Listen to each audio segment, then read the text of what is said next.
Good day everyone! At ito, kahit may sakit ako, dahil excited akong buksan to at gamitin lahat ng nasa loob nito, samahan niyo akong mag-unboxing. Na-unbox ko na siya pero hindi ko pa talaga tinitigan ng mabuti kasi kailangan kong mag-video. Kaya pagpasensyahan niyo na yung boses ko, may sakit ako.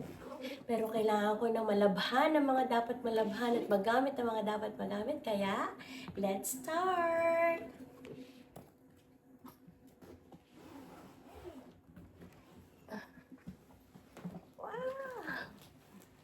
Nakikita niyo ba to? Mamaya ipapakita ko sa inyo. Excuse lang. Aking slippers dito. Ito pala mga gamit na to ay galing sa aking mga generous friends from US of A. Ayaw magpa-mention ng isa pero salamat Ate Amy sa pagdala. Simulan natin sa ito, nirequest ko to. Alam niyo ba to? Si Nenuko. Ito yung perfume, cologne namin ng mga bata pa kami. Dahil ito yung gusto ni mother. Teka, chinek ko lang yung AC. Kailangan kong tanggalin. Teka lang pala. Teka lang, wait lang.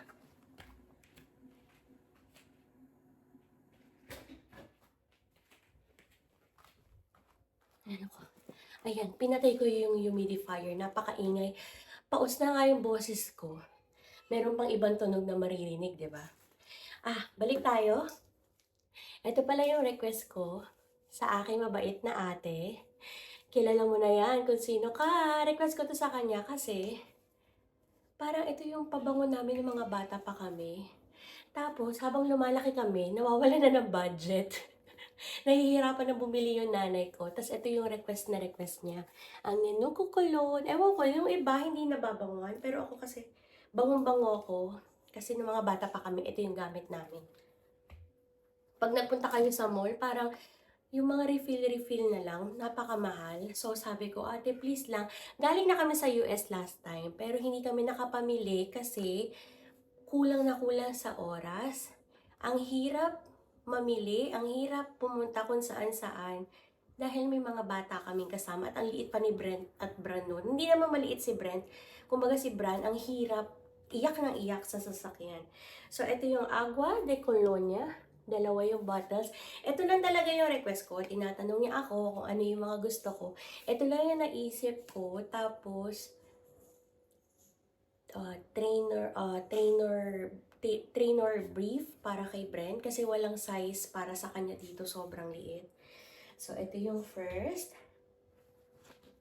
Tapos, ito. Thank you, Ate Amy. Para to kay Bran. Nag-iisip ako kasi lagi akong nagre-ready para sa Thanksgiving, Pasko, yung mga outfit ba. Kahit hindi kami super matchy, basta nasa theme.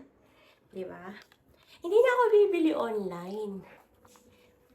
Ang cute, diba? Kasha to sa kanya. I'm pretty sure kasha yan. Yeah! Ewan ko, ito yung mga nagpapaligaya sa akin eh. Thank you, ate! Dito natin, sobrang dami. May kasama pala siyang socks. Diba? Ang cute. Tapos, eto rin, request ko din to kay ate na ayaw magpa-mention. Nordic Naturals. Alam ko meron online, pero ang mahal dito. So much better na doon na lang manggagaling. Nagtataka nga sila bakit isa lang kasi nahihiya ako. Pero ayan siya. Parang vitamins para sa mga bata. Excited akong gamitin to. Kaya gusto ko na buksan. Ang dami pa nito. Sobrang bigat. Ewan ko lang kung makikita nyo. Ayan. Kaya nakakahiya kay ate. Pero sobrang saya ko. Thank you so much. I have generous friends. I only have few friends, pero I really treasure them a lot because napakabait nila, mabait sila sa mga anak ko. Tapos kahit hindi ako nakakasama sa mga gala-gala, labas-labas, salon-salon, ay hindi nila ako nakakalimutan. Ito naman, nakikita niyo ba? Hindi ko alam kung nakikita niyo. Spiced Pomander, handcrafted and richly scented coconut wax blend. It's a candle! Mahilig ako sa candles. Kahit anong candles, scented candles, kahit hindi scented, Basta cute, okay sa akin. Mahilig ako dyan. Tapos, ito yung sabi ni ate, this is so, so me. Look at this. Look at this. Simpleng kaligayahan, di ba? Napakasimple. Thank you, ate. Sobrang saya ko. I-insert ko yung mga videos nung talagang in-unbox ko sila first time. Dahil OA yung reaction ko, as in OA. Simpleng tsinelas, pero, you know, if you know somebody na nag-e-effort para sa inyo, friends, family, relatives, parang nakakataba ng puso kasi naaalala ka nila kahit gaano pa kasimple yung gifts or kamahal yan, wala sa akin yan. Wala sa presyo. Basta cute, diba? This is so cutesy. Look at cherry slippers. Tag-isa kami ni Amere, alam ko. See, may pangalan pa siya. Maria. And this one. Ito, tinatawanan ako ni ate. Yung isa kong ate, yung isa kong friend, si Ate Amy. Because naman, ang hilig ko, lalo na yung may personalized dyan. Simple, pero you know, I'm reading it as I'm asking her, what is the pronunciation? Kasi hindi naman tayo laking US at hindi naman ako US citizen, hindi naman ako magaling mag-English. Pero, you know, ano ba basa dito? Missouri? Missouri? Missouri? Basta, tunog mayaman, di ba? Nakakamayaman. Nakakamayaman yung tunog, promise. Tapos, mahilig ako sa mga decors, Christmas ornaments, ayan, candles, di ba? Ang cute, di ba? Aww, it's from Chicago, Illinois. Tama ba ako? Basta wag nyo na lang anihin, dahil hindi naman talaga ako kagalingan mag-English. Ano? Hayaan nyo na. The Main Street of America. Cute. Cute. And then, look at this. Tinatanong ako dati ng mother-in-law ko, ano yung gusto mong dalhin from US going to UAE? Kasi nga, bumisita kami doon, tapos babalik na kami sa UAE, wala ang Butterfinger chocolates. Meron, umu-order ako yun sa mga pasabay-pasabay na siguro may mga relatives din sila from US, tapos pinapakargo nila papunta dito, kaya lang the price is so, so, so expensive. Like for real. Ang arte. Pero, ito yung mga, ewan ko, may mga relatives ako sa US.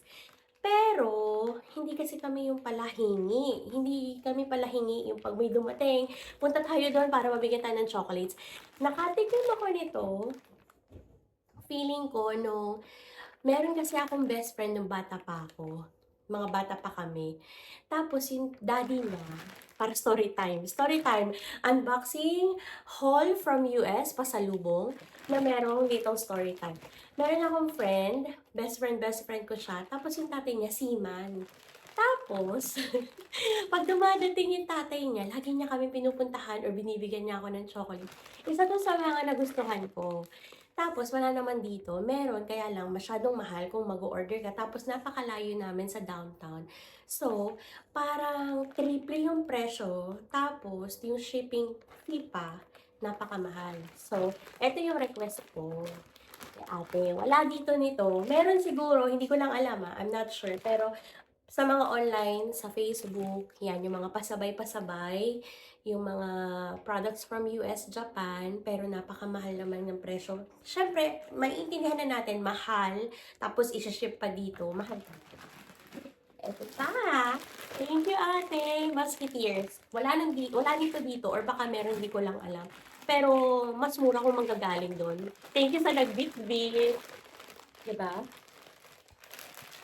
Itong video na to is parang gusto ko talaga na unboxing lang, pasasalamat sa mga kaibigan na nakaalala. You know, hindi lahat merong kaibigan na mag-e-effort, mag-aabala, gagastos para bigyan ka. Kasi lahat naman tayo talaga may mga responsibilidad, may mga bayarin, may mga ganyan. Pero yung thought na naalala ka nila, tapos nag-effort pa, tapos buong family ko pa binigyan nila. So, thank you! Really, I'm so grateful. I am so blessed to have friends na katulad nila Yung meron din naman ako ibang mga friends, pero hindi naman because binigyan nila ako is sila lang yung friends ko. No, it's not that. It's just I have few friends that I really treasure.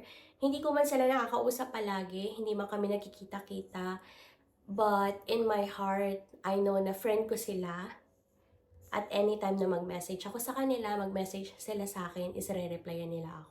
Hindi yung basta kamusta, tapos biglang pautang. Kasi wala naman sila mautang sa akin. You know, I'm just an inday here. Palamunin ang aking asawa because why not? Nag-aalaga ako ng aking mga anak. At ito naman para kay Amera. Bigay ito sa akin. No, bigay kay Amera ni ate. Para, you know, twinning. Twinning, twinning. Thank you po. Ano pa ba? Ito from Ate Amy also. Meron siyang name. Ang cute lang. Ayoko siyang gamitin. Though mahilig akong magsulat. Diary, mga planners. Diba? Yung aking mga budgeting. Kahit wala namang babudgetin. Budgeting para may pang online. Joke. Ano pa ba? Ito! These are so cute. Look! These are clothes for my son. I'm pretty sure kasha to kay Brent. Gusto ko talaga, pag nagtatanong yung mga friends ko sa akin, anong gusto mong regalo para sa mga anak mo? It makes me happy na nagtatanong sila sa akin, kasi hindi pa naman makakapagsabi yung mga anak ko. Tapos, lagi ko nire-request na sana damit. If you're asking me, what do you want to give for my son, for my daughter, I want something that they can use for a long time. Or, magagamit pa ng mga susunod na kapatid, yung sumunod na kapatid. Wala na susunod dahil hindi na ako magbubuntis. Sana. Gusto ko na something that you can pass on. Pwede mong i-donate, pwede mong maipamana, maibigay sa mga kamag-anak sa Pilipinas. Ayoko din kasi na nagbibigay ng sobrang lumang-luma na. Kasi gusto ko yung makakasuot or makakatanggap is happy and they will really appreciate it at gagamitin nila. So, I make sure na yung mga clothes na binibigay ko is maaayos pa. Kaya, pag tinatanong ko, anong gusto mong gift sa anak mo? Gusto ko clothes or yung mga magagamit pa, yung pang matagalan. Kasi yung mga binigay pa nilang clothes sa aking mga anak, nagagamit pa ni Bran, nagagamit pa ni Brent, long time. Tapos, napapamigay ko pa. 'Di ba? Mas maraming napapasayaw. The more, the merrier. Look. Medyo magwi-winter na dito, pero yung winter dito, alam niyo naman, disyerto. Hindi masyadong kalamigan, pero this one is perfect. Perfect lang. Soft. And then, another one. This is also for Kuya Brent, I'm sure. Winnie the Pooh. Ang cute lang ng color, neutral colors. Pwede na rin tong pang autumn or pang Thanksgiving outfit nila. Diba? Ang cute. Excuse me, sorry. This one is for Bran. Medyo may kalakihan, but I like it because magagamit ng pangmatagalan. Meron din siyang katerno pants. I'm so happy! Sobrang happy yung puso ko dahil sobrang na-appreciate ko na may nagbibigay kahit hindi mo naman sabihin na gusto mo nito, gusto mo ganyan. Diba? Ito yun. Ang dami, diba? Thank you, ate. And this one is from Missouri also. I don't know if I'm pronouncing it correct. Comment nyo na lang kung tama ba or mali ba ang aking mga pagbibigkas. Pero, you know, you have to understand I'm not an English person. Just...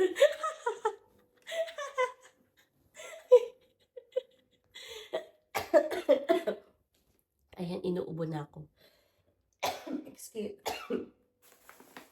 Kailangan ko mairaos to unboxing yung haul na ito from my friends from USA.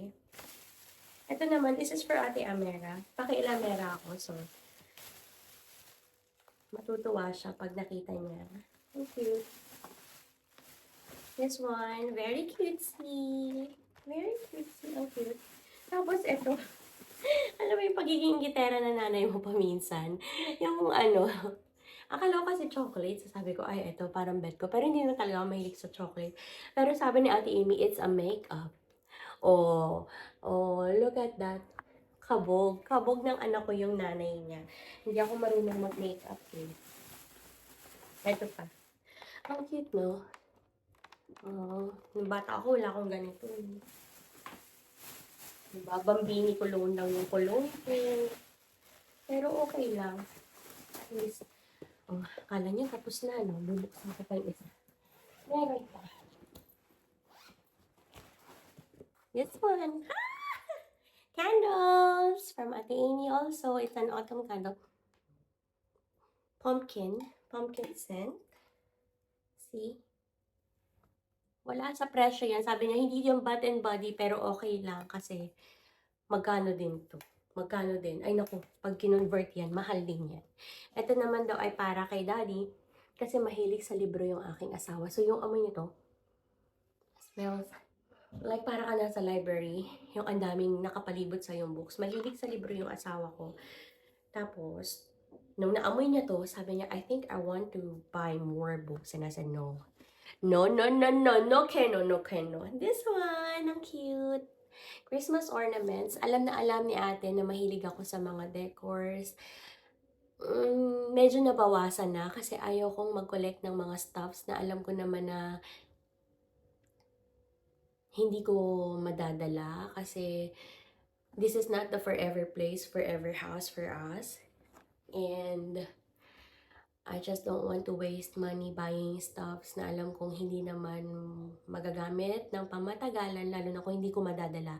Kasi kung dadalhin mo pa kung saan kami dapat, baka mas magastos pa kung magpapakargo box ka para sa mga gamit mo, di ba? Kaya wag na lang. Ito naman, ito yung pinagmamalaki sa akin ni ate, na peanut butter. Gusto ko na itong tikman. Pero tsaka na pag medyo magaling na ako. Kasi masama talaga yung pakiramdam ko. But I have to do this! I have to! Kasi I'm pretty sure na hinihintay nila ang aking video. Siyempre, nagpasalamat na ako 100 times. I always say thank you. I don't forget to say thank you for people na nakakaalala sa amin, lalo na sa aking mga anak. And this one, suot to ni ate one time na nag-video call kami. Or parang hindi, magkausap kami, tapos sabi ko, parang gusto ko din ng jacket kasi inggitera ako. Dahil sabi niya, bibigyan ko si ganito ng jacket, ganyan, ganyan, ganyan. Ay, sabi ko, ako din. Oh, ayan. Diba? Ang cute. Ay, nako.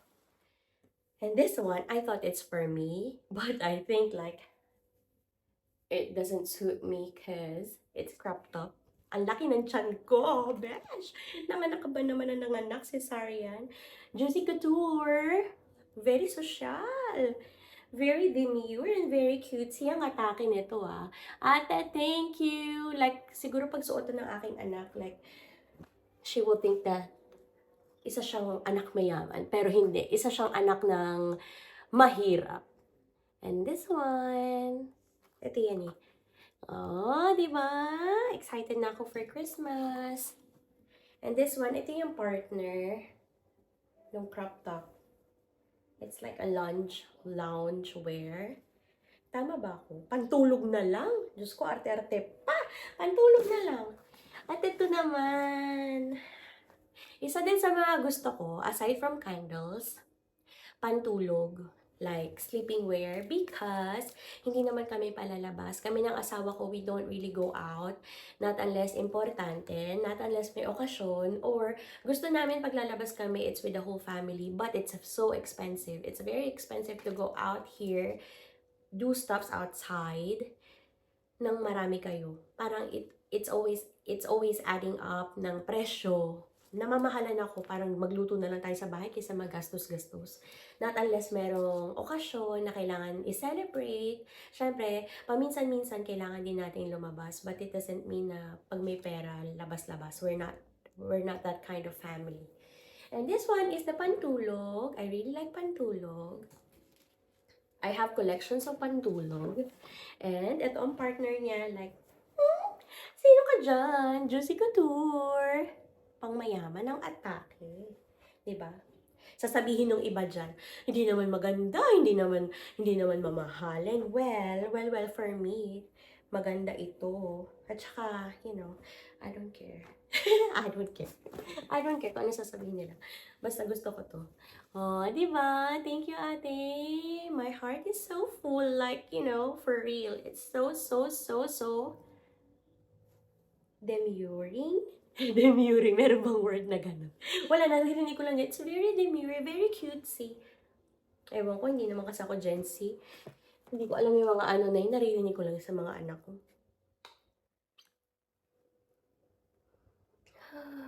This one is Barnwood Small Batch Soy Wax Barn Candle. Milk Reclamation Barn. O, saan ka dyan? Ang cute. Diba? Ang bibigat nito. Para bigyan niya ako ng ganito. Thank you, Ate Amy. Nahihiya ako kasi sobrang dami ang bigat. Pero, syempre, tuwan-tuwa ako. Tuwan-tuwa ako. Ikaw ba naman bigyan ng ganito? Napakadami. I'm so blessed. Like, my family is so blessed to be surrounded with people na talaga namang, oh, saan ka dyan? Oh, pang pictorial lang atake. Oh, huwag natin sayangin yung battery. Sa Pasko na yun. Tapos ito pa yung pahabol ni ate. Sabi niya, binigyan kita dyan ng ng short. Ganyan-ganyan kasya to sa akin. Ano ba to? Uy, large. Kasya yan sa akin. Ang cute, diba? It's all pink. Oh, Juicy Couture. Where? Ewan ko ba, nung napunta kami sa US, parang nanghihinayang ako mamili. Kasi yung, parang sabi, parang namamahalan ako ang mahal. Kaya nahihiya ako kay ate. Tanong siya ng ano gusto mo, ano gusto mo? Pero salamat! Tapos ito talaga yung request ko. Yang potty training brief ni Brent.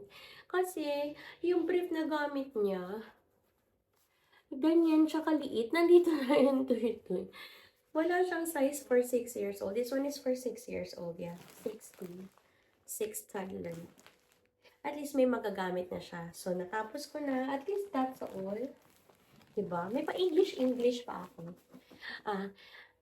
Nag-English ako kasi yung father-in-law ko, yung sister-in-law ko, nanonood sila ng videos ko. Kahit wala naman ako masyadong videos, wala akong masyadong subscribers, it's okay, it's just an hobby para may babalik-balikan kami ng mga kids ko. Pagka naboboring kami, siguro maghahanap kami ng papanood na matatawanan nila ako. Ito yun. Thank you, ate. Thank you, mga ate. I really do appreciate yung pagdadala, pagbili, pag-alala sa amin. Like, I wanna cry. Like, you guys make me feel teary-eyed. Nabubuang na ako. But seriously, I am so happy and grateful to have you guys. Thank you for giving me all these stuffs. Napaka-mahal nito, feeling ko. Mahal to. It's not yung price, pero yung effort at yung pag-alala sa amin, kahit malayo kami, is nakakataba ng puso. Even my husband is telling, like, they are so generous to give you stuff like that because, in the US, it's not easy to earn money and it's not easy to find friends that you will treasure, But anyways, huwag tayo magdrama, kasi mababaw lang yung luha ko. But this is it! Ang dami-dami kong pasalubong from US. Thank you, ate. Thank you, Ate Amy. Alam ko ayaw pa magpa-mention ni ate kasi syempre nakakahiya dahil baka nga naman isipin apakayaman niya. Pero mayaman talaga siya. Ayaw lang niya ipagkalat. Pero ako na magkakalat. Mayaman siya. Isa siyang hasyendera. Echos. Thank you po. Thank you, ate. Ito na yung aking US pasalubong haul.